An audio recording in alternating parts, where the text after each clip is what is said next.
Good afternoon and welcome to the Rotary Club of Madison. I'm George Hidalgo, Club President, and thank you for joining us. So my opening message today will be how we serve our community, and I want to focus today on the Madison Rotary Foundation Veterans Assistance Fund. So in 2013, Phil and Kit Blake established this fund to help veterans who have served at least 2 years in the military and who are currently attending a college degree program as a full-time student. The one-time grants cover urgent or emergency expenses that arise during college, such as unexpected medical bills, help with rent or utilities, or repair a bill for their vehicle. Now in the past, the grants were available to veterans attending Madison College, Edgeworth, or UW-Madison on a rotating basis. This year, however, our committee will work with all three colleges and will distribute $11,000 to qualifying veterans. Now we know there's a great need, especially during this pandemic, and our committee, which is chaired by Lee Richardson this year, will report later in the year about the grants we are able to provide. The Veterans Assistance Fund is another great example of how we contribute to our community. Now open music. We'll open today's music with the national anthem played by Casey Okers. Following our patriotic song, Jeff and Angela Bartell will entertain us with the song Country Roads.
Great. Thanks to Casey Okers and Jeff and Angela Bartell for connecting us to music.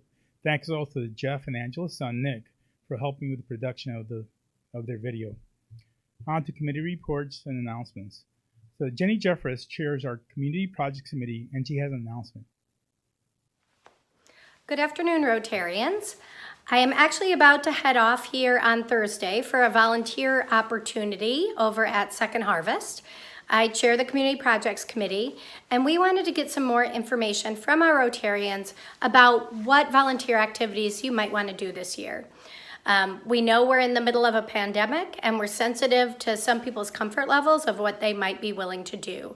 So we have a very short survey. It's 3 questions long. It's in SurveyMonkey, and it won't take you any time at all. We sent it out on the newsletter on August 14th, but I'm also posting a link here in the chat at our Wednesday Rotary meeting, and you can click through on that link and just take a minute to figure out some answers or a couple questions to help us know what you're interested in for volunteer. So this is your opportunity for service above self as a Rotarian, and your input and feedback will help us put together activities that would be good for you and a great opportunity to work alongside other Rotarians as well. So thanks for taking a minute and doing that survey. Have a great meeting.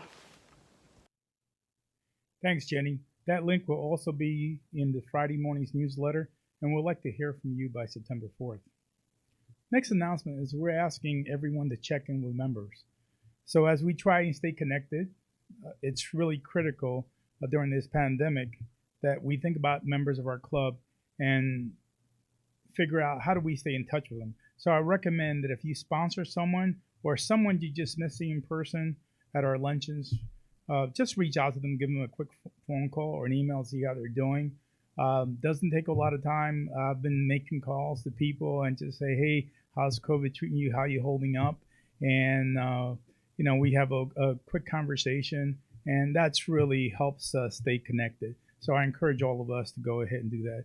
It doesn't take a lot of time, but just if you think about connect, grow, and serve, each of us plays a role in that. So let's go ahead and check on someone that you're missing or maybe someone that you sponsor and take that lead there in connecting with our members. The next announcement is reference a featured member in the news. So one of the things that we always do, our Rotarians, our own members of our club, but this is so special that it's important that we talk about a lady named Jennifer Jones, who has been nominated to become Rotary International's president for 2022 to 2023. Now, she'll officially become president nominee on October 1st if no other candidates challenge her. So in that situation, I'm hoping that someone's ready to decap someone else because we need to get her into that position. It's critical. Jennifer is a member of the Rotary Club of Windsor-Roseland since 1997. So she'll be the first person to become president of Rotary, the first woman to become president in Rotary International's 115-year history. So if you think about it, that is unbelievable. Now I want you to use your chat function and type the first positive adjective that comes to mind and share it with the rest of the members on this chat service. The historic announcement makes me reflect on first for women in our own Rotary Club. So it was July of 1987 that our first women joined, Angela Bartell and Pat Jenkins. And women now make up 35% of our membership. So we have 11 women who are led our club as president in the 33 years since women became members. Carol Toussaint was our club's first woman president. We are stronger because we are an inclusive club. So let's give a shout out to all women in our Rotary Club.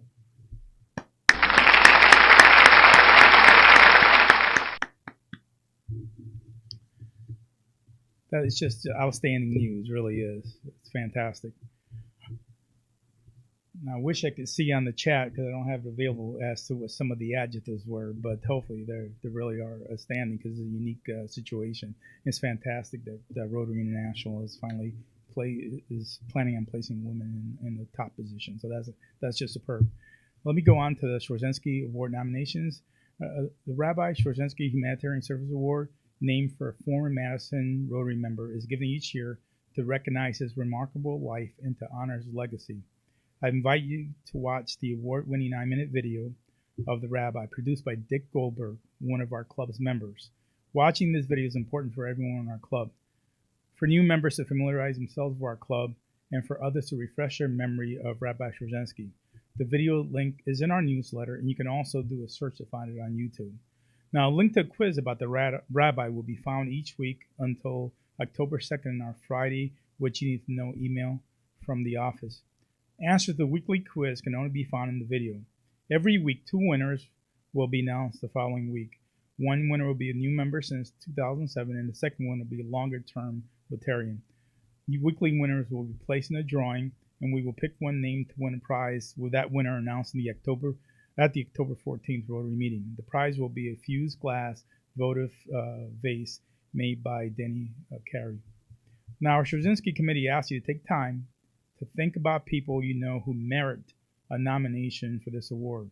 The nomination form and the criteria are available on the Rotary website, and a link is in our Friday email from the office. The deadline to submit nominations is October 1st.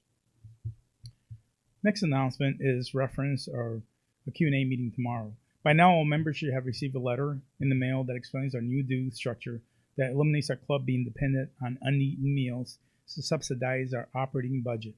A quick reminder, our ad hoc committee is holding a Zoom Q&A meeting tomorrow, August 20th at noon, and you will find the Zoom link in this morning's email from the Rotary office as well as last Friday's email. We welcome questions, so I hope you'll join us for the Zoom meeting tomorrow if you have any questions. So the committee did a phenomenal amount of work during the regular sessions and outside the sessions, going through all the data to see what was the best decision for the club. I also want to note you can view the 2020-2021 club budget on our website in the members only section. Look for it in the minutes and notices tab. On to birthdays. We have birthdays to celebrate, and these members are welcome to share a message of humor or wisdom that complements Rotary's mission when they're introduced. But one thing I like to say, I haven't been getting too many messages, and as you know, the 4-way plus test we have added to have fun. So need all our fellow Rotarians, if it's your birthday, hey, come up with a joke, submit it, and let's have some fun. So future birthday celebrants is a reminder, to share a message, and we encourage members to make an age-appropriate gift to the Madison Rotary Foundation, rounded up to $100 for our Club Synergy Scholarship Fund. So this week's birthdays are August 17th, Dan Wynn. August 17th, Lou Harnett, who has maintained a 100% attendance since joining our club in July of 1985. Now, Lou celebrated his 96th birthday on Monday. I understand that Lou has a brief birthday video he wants to share. I just hope we get together soon, that we can be back to person. The beautiful thing about Rotary, as far as I'm concerned, is the wonderful lectures that we have, the camaraderie that takes place. It's just unique. And we do so many good things that a lot of people don't know what we do for the community and so forth, but it's just great to be a Rotarian. Is there anything special you want George to do for you? Well, now listen, I've been thinking about this. George and I have got to be pretty good friends. I'd like to challenge him.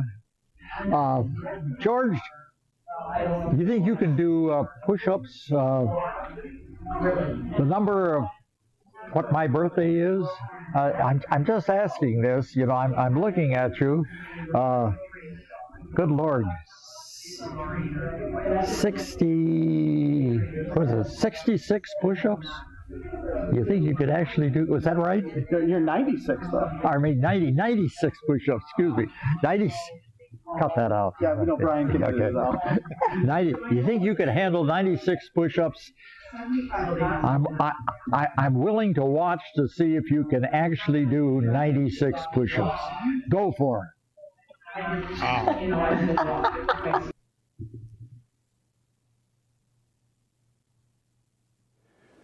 Well, Lou, I've never been told by the general to knock out some push-ups. So when I was younger, obviously I could do 120 within 2 minutes. That was the Ranger physical fitness test. Obviously a little bit older, but 96, I'll do what I can.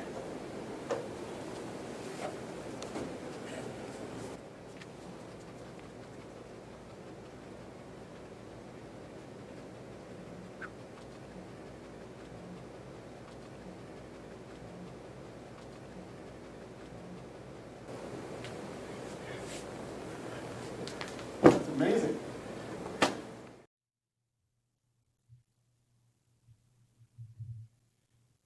Oh man, it's been a long time.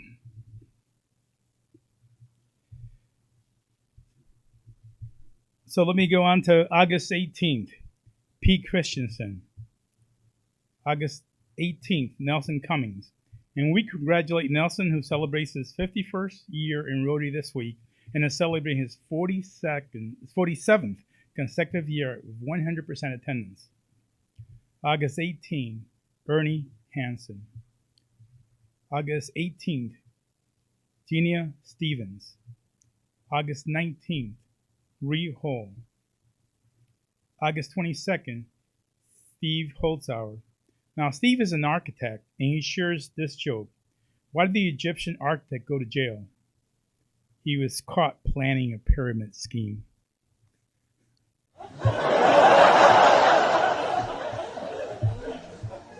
So, thanks to our celebrants for their contributions to the Madison Rotary Foundation. Please join me in wishing them a happy birthday.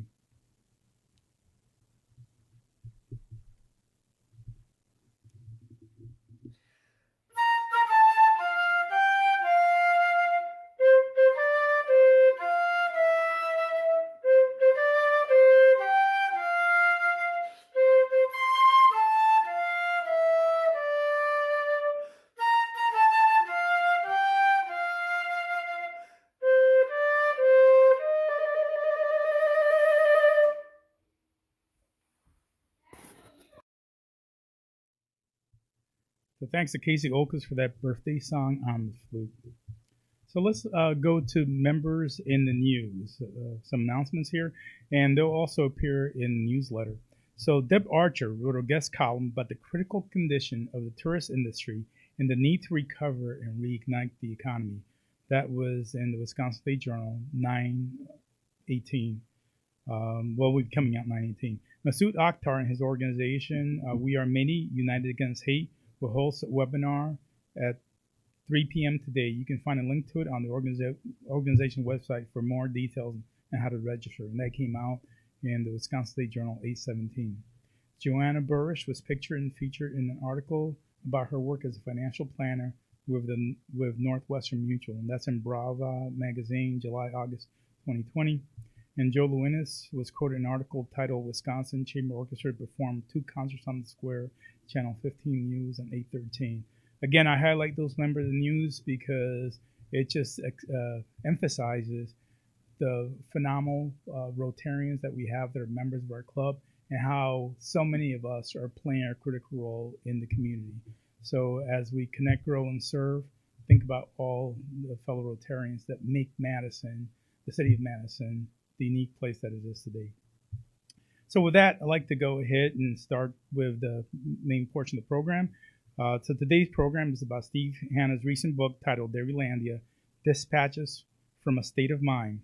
Now, it was many years ago that Steve Hanna's chance detour through the Midwest cut short a planned cross-country trip. He found himself in Wisconsin, a distinctly different place from the East Coast where he was born and raised, and it soon became his home. He is a former managing editor of the Milwaukee Journal and was a longtime CEO of The Onion. We would typically offer Steve's book for sale at our luncheons, but with this pandemic, we can't meet in person. I wanted to mention that this book is available on Amazon.com. Our program today will be an interview-style format, and Steve's colleague, Brady Williamson, is joining us to interview him about the book. We look forward to your presentation, and we have made a contribution to the Rotary International Polio Plus Fund as a way to say thanks for speaking to us today. If you have questions for Steve, be sure to use the chat feature during the meeting, and I'll be asking questions as time allows at the end of today's meeting. I'll now turn the microphone over to Steve and Brady, and we have Steve is on the right, and Brady is on the left. Thank you, George. You'll remember just before we got together, I promised you that we would limit the serious material to the first 2 minutes. So keeping that promise, let me begin by saying... Which is a minute longer than we've ever done before. Let me begin by saying this is a good book, but as you can tell, it is not War and Peace. The book has 30 stories in it about people from Wisconsin. There are a few politicians, a poet, a snake handler, a mass murderer. Some of the stories should make you smile. Some of the stories, if you're in touch with your emotions, could trigger a tear or two. Now, I know Rotary on occasion has had famous authors as guest speakers. Steve is not one of them, but he is an author, and so that's it for the serious material. But I was also on time. I want that. He was on time. The question is, will we be on time getting off? And I hope so. So with that preface, let's learn a little bit about Steve. And Steve, as you know, I'm a lawyer and sometimes in the courtroom. And I want to begin with a few simple questions.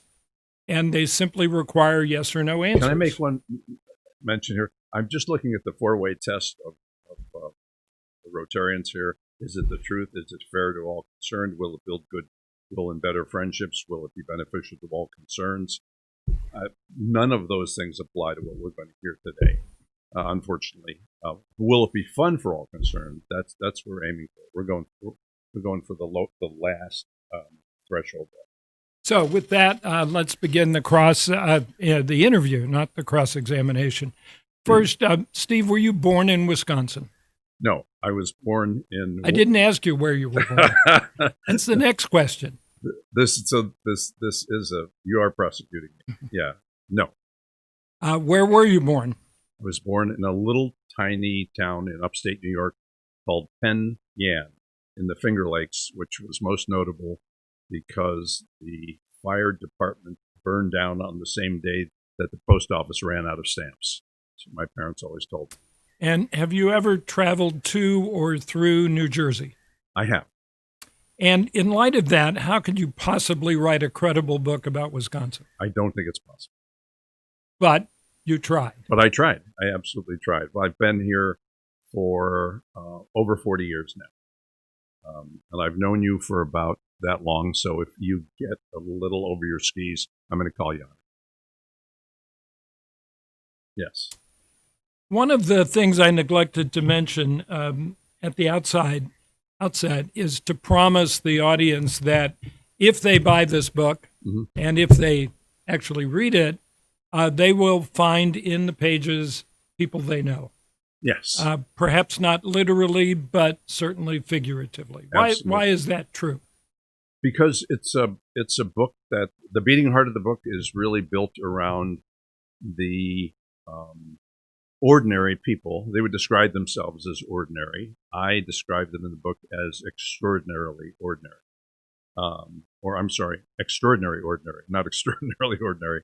But they're people who are who possess a certain kinds of qualities that are in such short supply today that they have an uncommon amount of common sense, and they're just not like the profile of most of the people who you read about or see today. So in their ordinariness, and the traits that go along with that, humility, modesty, honesty, what your friend David Brooks of the New York Times called legacy virtues. They're just really good, ordinary people. I found them extraordinarily entertaining as well as inspiring. So these are they're not exactly butchers, bakers, and candlestick makers, but they are, as you mentioned, the regular folks that all of us know, and certainly if we don't know them specifically, we know them figuratively, as you said, and we certainly know those characteristics that I think, as a guy who emigrated here from New Jersey by making a wrong turn in Chicago, I just think they're highly unusual, and they're nothing like the folks that I grew up with. I can tell you that. Different culture entirely. The book's published by the University of Wisconsin Press. Right. How did that come to be? If I said default, I would be that would be wrong. What happened was that, and if you will indulge me, I'll read a little bit from a very short preface to the book.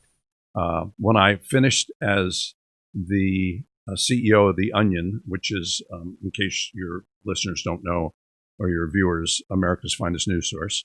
When I finished, I was encouraged to write a book.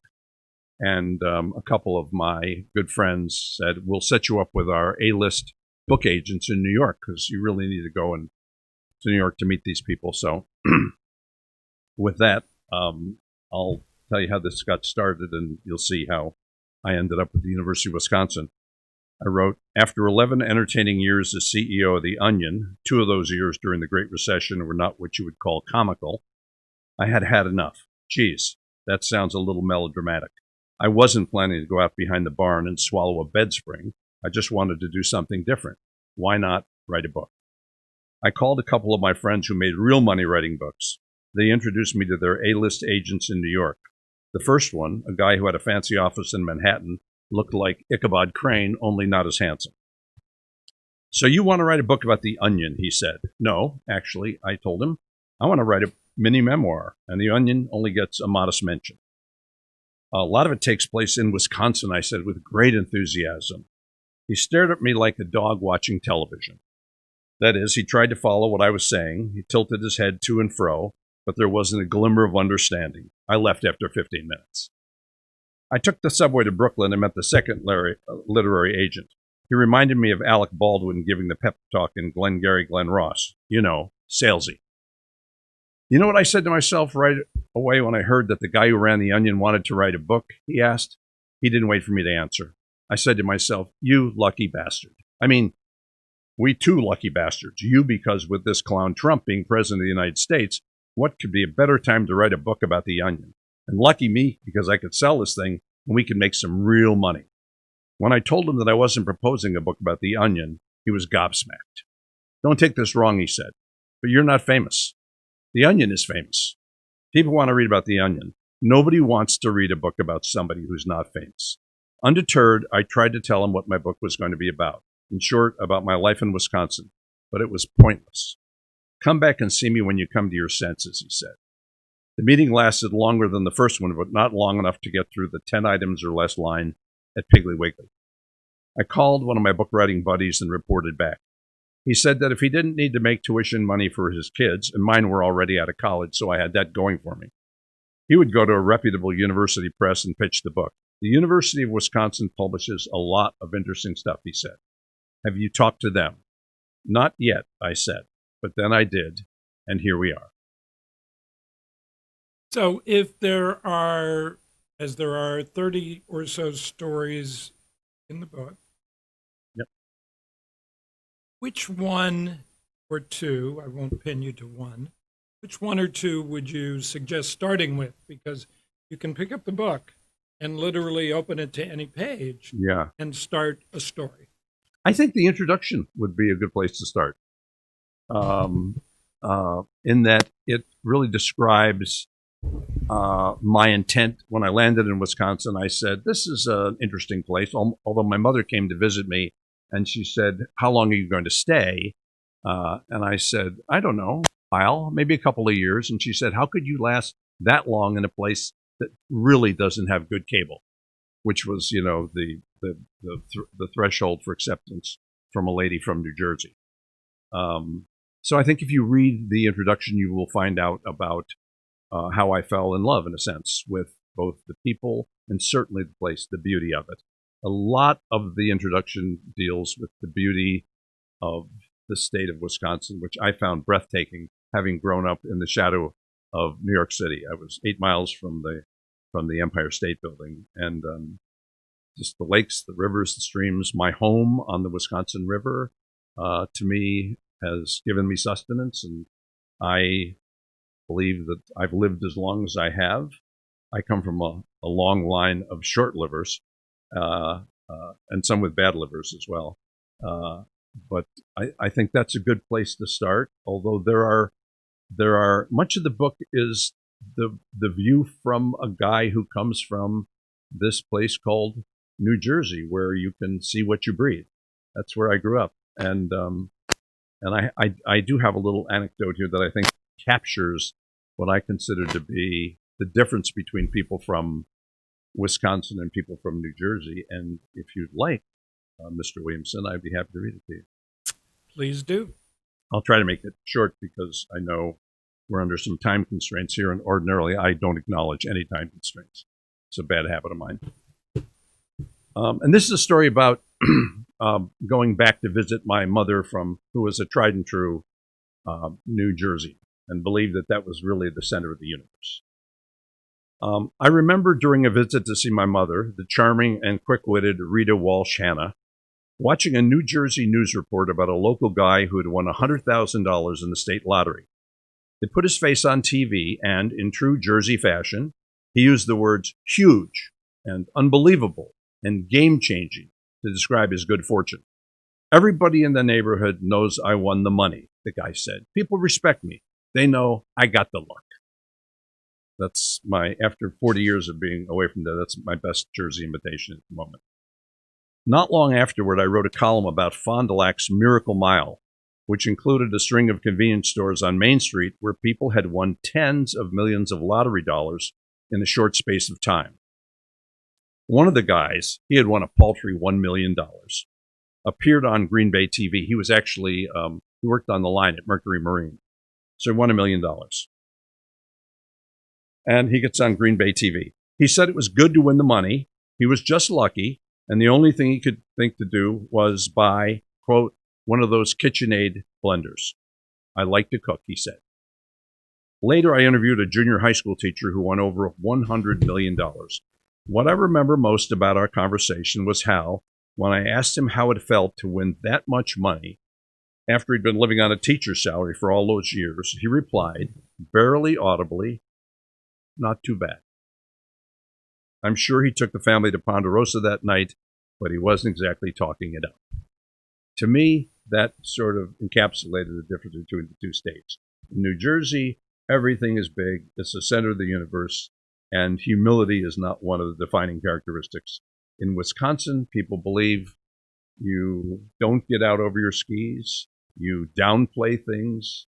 Humility is a virtue. And what's more, if you brag about something, I think this is the Norwegian heritage. Given my Norwegian neighbors, they believe it'll probably be taken away from them. So, everybody likes to hear good advice about how to live longer, how to succeed in your business or profession. And I was struck that a number of the stories provide lessons like that in a typically Wisconsin understated way. So tell folks about Emma Washa. Emma Washa was a character.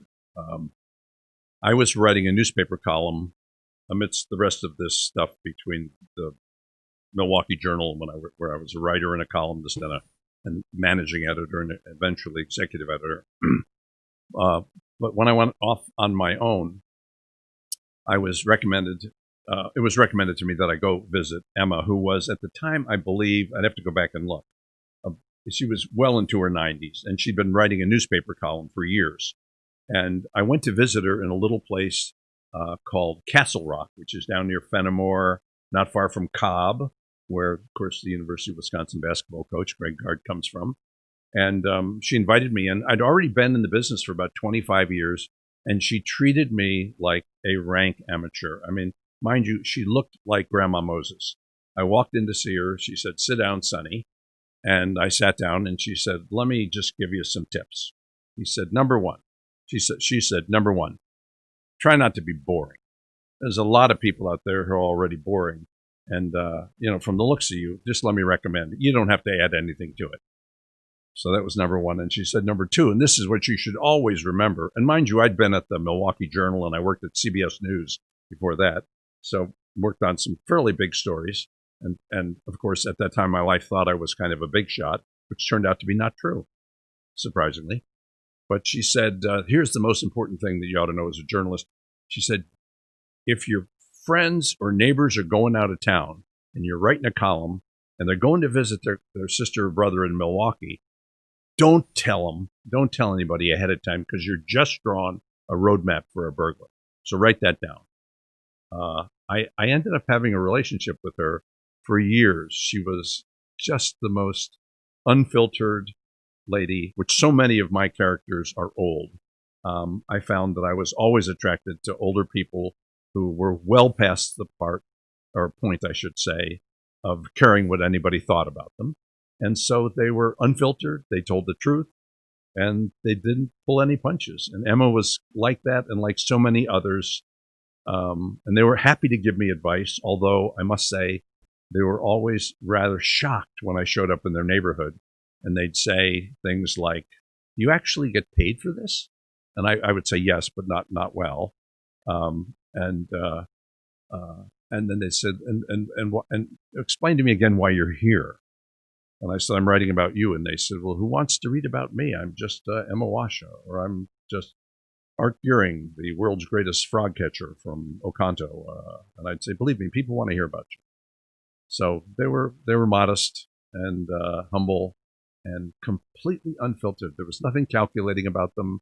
And I fell in love with these people who were also, in my sort of dark Irish sense of humor, were always very, very funny. I found enormous humor. And no spin, whatever the circumstance. No spin. They were selling me nothing. They were just shocked that I was even there. They were happy for the pleasure of my company, but when I left, I'm sure they never even mentioned it, although I did write a story about a 95-year-old guy who wrote his life story, Herman Tronrud, up in Clear Lake, Wisconsin, way up north. And he once, I wrote the story about him. It was in all the Sunday newspapers because the column was syndicated, that I wrote at the time. And he went to the doctor, and there were two elderly ladies in the waiting room. And when he came out, this is a week after the story had appeared in the St. Paul Pioneer Press, which was the paper they read. And they said, "Are you Herman Tronrud?" And he said, "I am." And they said, "But are you Herman Tronrud, the famous author?" And he said, "Yes, I am." And he was very proud of that. So among the 30 stories, there are some that readers will find not surprising. That is, there's a story about a farmer, at least one. Yeah. There's a story about a teacher. There's an older newspaper editor, as you mentioned. But I was also struck that there are stories about people you wouldn't expect to meet. For example, a snake handler. Yeah. So you want to know how I met him?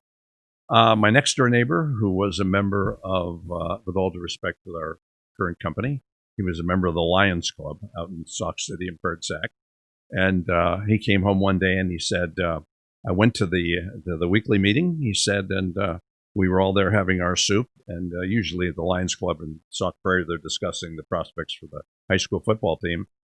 And a guy walked in, and he was as big as a house, and he had a flannel shirt on and a pair of bib overalls, and he was carrying a burlap sack. And all of a sudden, while the guy who's kind of like George, the president and the distinguished character, was trying to beginning to kind of prep them, this guy's name was Woodrow Wilson Roberts, and Woody Roberts took the bag off of his shoulder without any ado or introduction, and he started emptying it on the floor, and there were half a dozen rattlesnakes there, and they started hissing and rattling, as rattlesnakes are wont to do. And everybody in the front rows, of course, immediately left, and they never finished their soup. And so my neighbor Bill, who's since deceased, said, "This is your kind of guy." So I went to visit Woody, and this is kind of a good example of the humor in everyday people. Woody would take me. He said, "I'll take your rattlesnake, honey, but I want to warn you." He said, "Just one thing." And Woody, incidentally, had a voice that was not designed to be indoors at all. And we happened to be indoors at the time. And he said, "The only piece of advice I'll give you is don't get bit. Whatever you do, don't get bit, because if you do, I'm not going to help you." And so he took me out rattlesnake hunting.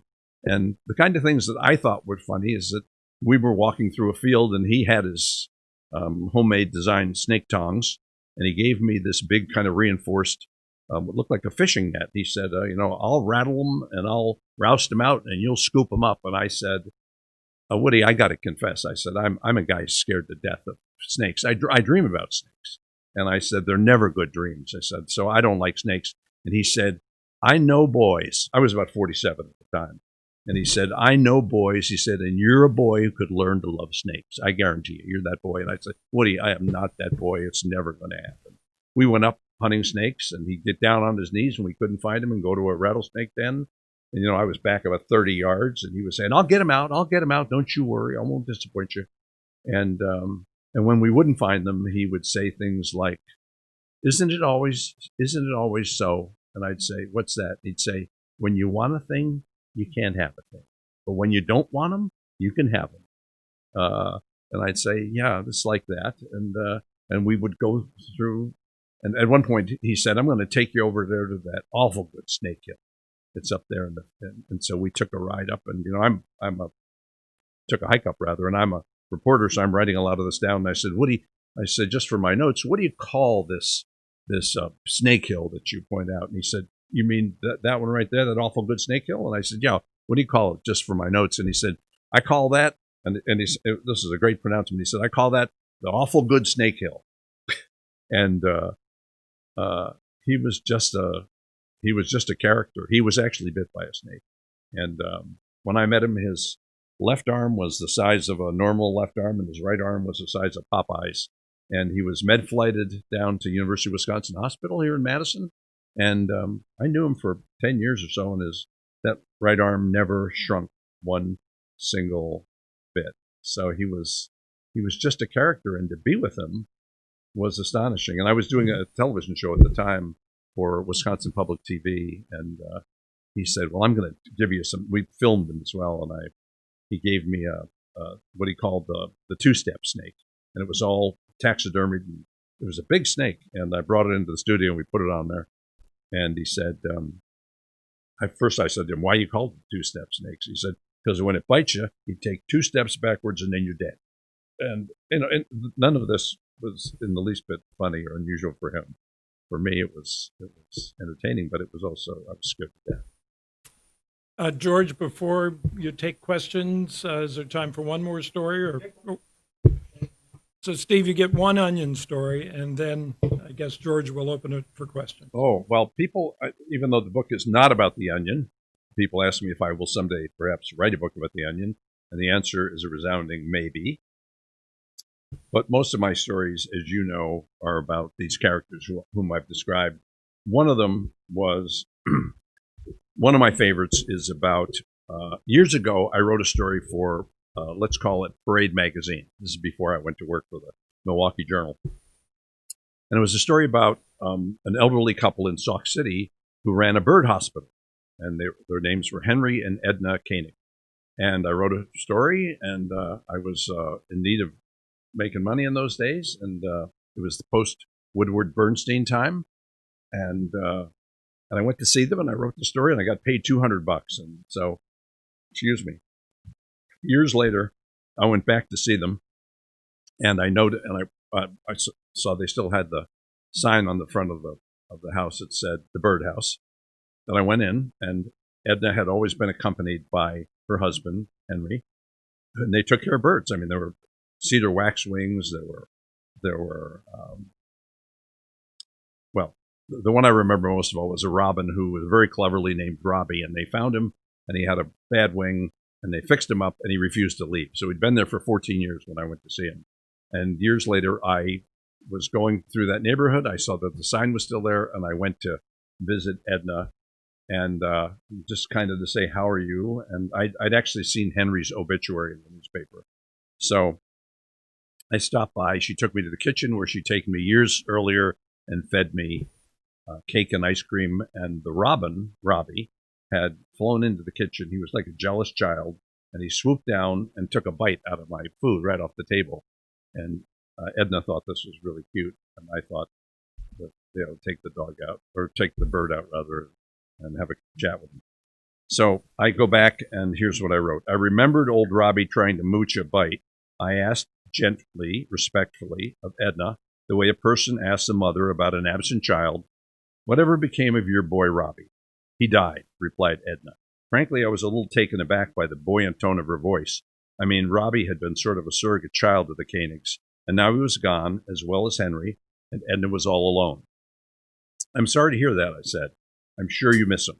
I do, replied Edna. Then, just as quickly, she asked, would you like to see him? Of course, I answered. I figured that, like most serious pet lovers, Edna was about to show me a snapshot of the late lamented Robbie, maybe from his first communion or from his graduation gown. I knew I was wrong when she headed for the freezer, pushed a bag of lima beans and mixed vegetables aside, and withdrew what looked to be a frozen box of Hallmark greeting cards. She walked over and placed the box ever so gently on the kitchen table next to my cake plate. The top was clear plastic, but covered with a crusty layer of frost. Slowly, Edna began to scrape the ice with her fingertips. In an instant, the dignified image of old Robbie, eternally resting on a bed of artificial Easter grass, appeared. I felt just a tad queasy. I was sure I had seen a weird scene like this in a movie. I figured this sweet old lady was about to pull a gun and usher me down the basement stairs, where she would put one shot in the nape of my neck, and then freeze me, too, simply for the pleasure of my company. When he died, I couldn't bear to part with him, she explained, looking at the frozen bird lying in repose. Then I thought, why not just freeze him? So I did. This way, whenever I want to see him, all I have to do is pull him out of the freezer. It was odd, I thought, but I had seen stranger things in my lifetime. I stared at the box. The frost was quickly turning to little lumps of water. There was Robbie at rest, stiffer than a frozen mackerel. At the time, I thought it was pretty peculiar, but a few decades removed, I have decided that it was odd, but also sort of sweet. Anyway, you had to concede one thing. Old Robbie didn't look any the worse for wear. He looks great, doesn't he? Said Edna. I hesitated. He looks great, I said. So we'll go ahead and open up for questions from our audience. And so I've got one so far, so please feel free to put them into the chat column here. So the first question I have here is from Neil Furbach, who says, what advice do you have for young journalism students deciding what direction to take with their career? It's a very different world today than it was when I started out. Newspapers are, I'm going to be a little hyperbolic here, are dying. 2,000 newspapers, dailies and weeklies have disappeared since 2004. But there are all kinds of other really interesting ways to cover the news and get your point across. I'm going to go back to and tell a real short story about myself. That is, I assume most of these people will go to college and they will study something. I was once invited to give the annual speech to the University of Wisconsin Journalism School by my friend Jim Hoyt, who was then the chairman or department chair. And I got up and said that I wouldn't recommend that anybody study journalism. And Jim was a little shocked afterwards and let me know. I said the best people I hired were people who had a terrific work ethic, who were full of curiosity, and frankly, they had a liberal arts education. Whether they studied French literature, or they studied English, or they studied the sciences, not part of the liberal arts, but nevertheless, they were. You needed to have a curious mind. I would learn something other than journalism. It's something you can learn on the job, frankly. Why did so many Wisconsin kids end up working at the Onion as writers? Because the Onion started at the University of Wisconsin. Most of the Onion writers were dropouts from the University of Wisconsin who never finished school. And there, as Todd Hansen, who grew up in Wisconsin Rapids, was a longtime Onion writer. Todd said most of us, our expertise was in submarine sandwich preparation. But they had very similar things in common. They were generally outcasts by choice. They stood alone. They were the kids in your high school cafeteria who ate alone, who dressed funny, and they had this really sardonic, sarcastic, and ultimately, in terms of the kind of work they did, satirical view of the world. The motto for the Onion on its editorial page, and I believe it's still there, although I've been gone for 5 years, was "Tu stultus es," which is a very highfalutin Latin phrase, and it means "you are dumb." And And I heard so many times in my onion career that we were left of center or we were right of center, and I always disputed that in public and on lots of different panels. Yeah, the Onion was after anybody, any swollen toad, any pompous individual who made a mistake was fair game. So we were as tough on Bill Clinton as we were on George W. Bush. And I can attest that you managed to offend everyone on the political spectrum. can I say just do we have a moment? Yeah, go ahead. I'll say Yeah, a little bit about the Onion. The Onion had a broader satirical mission, which was to get to the heart of the matter. And we had an editor who was a tall Nordic lady from Spencer, Wisconsin. Her name was Carol Kolb. I think she writes for Modern Family today. She's just a terrific writer and brilliant. And one time someone asked Carol, what is the point of view of the Onion? And her father worked at the Land O'Lake cheese factory up north of Marshfield. And she said, the view of the Onion is the view in the break room between shifts at the Land O'Lakes, which meant their quotient for, how can I say this politely? I usually say it a different way. I should say it politely here. Their quotient for nonsense or fabrication or hyperbole, immodesty was very, very small. They would absolutely call out anybody who didn't possess these other virtue legacies, but we had great fun. Scott Dickers, who was really the founder of the editorial content, I worked with Scott for years, would always say, yeah, I believe all that stuff, but basically we like to make people laugh. It's a joke. So when we, for example, fooled somebody, there was never anything that made people happier.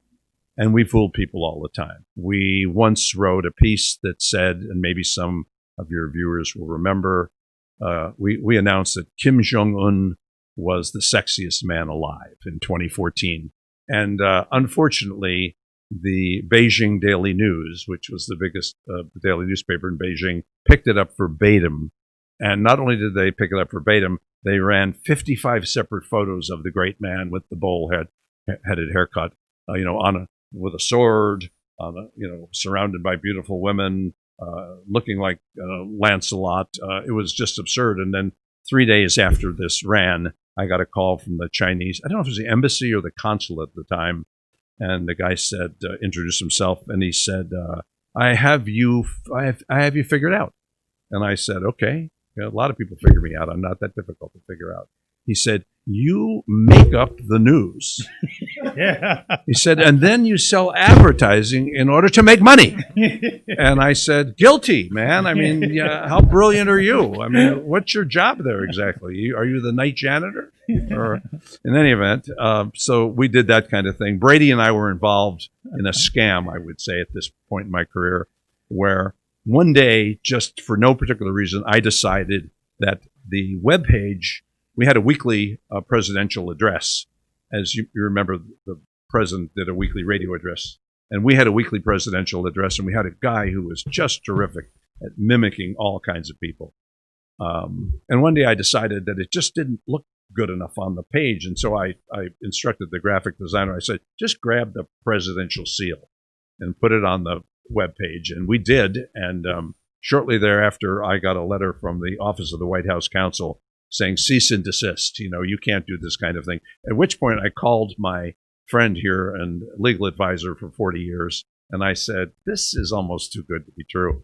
And Scott Dickers was editor at the time, and he wrote back a letter, and the letter said, dear White House Counsel, the first thing I want to say is I was raised in Little Ellsworth, Wisconsin, and I got to tell you, I never thought I'd have White House stationery. This is so cool. I just can't believe how cool this is. And then he made a bunch of other suggestions, like no taxes on comedy writers. And at the time, Harriet Mier was nominated to be a Supreme Court justice, and some people felt she was unqualified, and Scott was one of those people. And he suggested that another thing they could do, since they had so much money and clearly so much time, was to send Harriet Mier to the equivalent of the University of Wisconsin Farmers Short Course, where a person who was entirely unqualified to be a Supreme Court justice could learn, like in 10 days, how to be a Supreme Court justice. And as Brady knows, this went back and forth, and I saved all of this correspondence with the White House. And finally, I went to the New York Times one day to someone Brady knew. He said, "You should call Kit Seeley." And I went and saw Kit Seeley, and I said, "I've got something for her." And I just dropped this entire thing on her desk at the New York Times. And the next day, there was an article that says, "The White House goes after the Onion." And we got a lot of mileage out of that. And the last thing just one quick one. My secretary came into my office one day. I got so many crank calls, as you can imagine. And she came in one day and said, you need to take this one, boss." And I said, "What's the difference? What's going on?" And she said, "Well, I'm telling you, it's worth it. Just take it." So I got on the phone, and the guy identified himself as a guy from Fort Worth, Texas. And he said, and since I live in Texas half the year, I'll try to do my best. He said, "I live in Fort Worth, and I'm retired now, and I read the Fort Worth Star-Telegram and the Dallas Morning News, and I watch CNN." He said, "But I had no idea till I read that story of yours that this was going on." And I said, "What story was that exactly?" And he said, "Well, it's the one that says that Texans are building a wall around Texas in order to keep Americans out." And and I said, "Oh yeah, there's a lot of stuff going on." And and the guy said, "I had no idea. I mean, I consider myself a man who comes up with the news, and from now on," he said, "don't misunderstand me. I believe that we should build a wall around Texas to keep all the rest of America out. I think that's a good idea. But from now on, I want you to know that other than the Wall Street Journal and the Dallas Morning News, my first go-to in the morning for news is going to be the Onion, because you are," and I finished the sentence for him. I said, "We are America's finest news source." And he said, "Boy," I said, it's hard to believe I went through all these years without realizing that." I said, "So much confusion today in the world, really." So we did a lot of that. We did a lot of fooling people. That I could go on for a long time, and maybe that will fill an Onion book someday. Well, if I can give you one final question Sure. here. So after years of criticism, charges of fake news, what do you see as the future regarding journalists reporting on public officials and government? I think some publications today that have money and have done a better job at mastering this digital model are doing a wonderful job covering government. I'll do what politicians do all the time. I'll turn this into a different kind of question, and that is, what's the future of newspapers? And since I'm spending the best time of the year, I must say, every 6 months of the year or more, out on the Wisconsin River, which is my favorite place in the world, I spend the other part in Austin, Texas. In Austin, Texas, their newspapers are in the same kind of shape that the newspapers everywhere are, and people of means and people who are just concerned have begun to try to support financially a different kind of model altogether. I think losing these newspapers is a tragedy and a travesty, and I think, for example, the Texas Tribune, they get grants from the Knight Foundation and from other well-heeled individuals, and probably $5 and $10 contributions from other people. And it's a wonderful operation. But I just think that they're doing a wonderful job. It's a different economic construct, of course, that existed before. But I think that if people want to get the news, if people want to find out everything from where their presidential candidates stand to what the Zoning Board of Appeals is doing in Madison, then I think they're going to have to step up. Because without that kind of information, without that kind of knowledge, I think that democracy is at risk. That's a little high-minded from the guy who ran the Onion and can't pass the first 4-way test of the Rotary Club. But I do think, and I'm confident that we're going to figure out a different model, and it's going to work. But I don't think that's going to apply to the Onion. I still think the Onion is going to make stuff up. Okay. Well, that question came from Ron Luskin, who used to work for you. Yes. Yeah. Yep. So.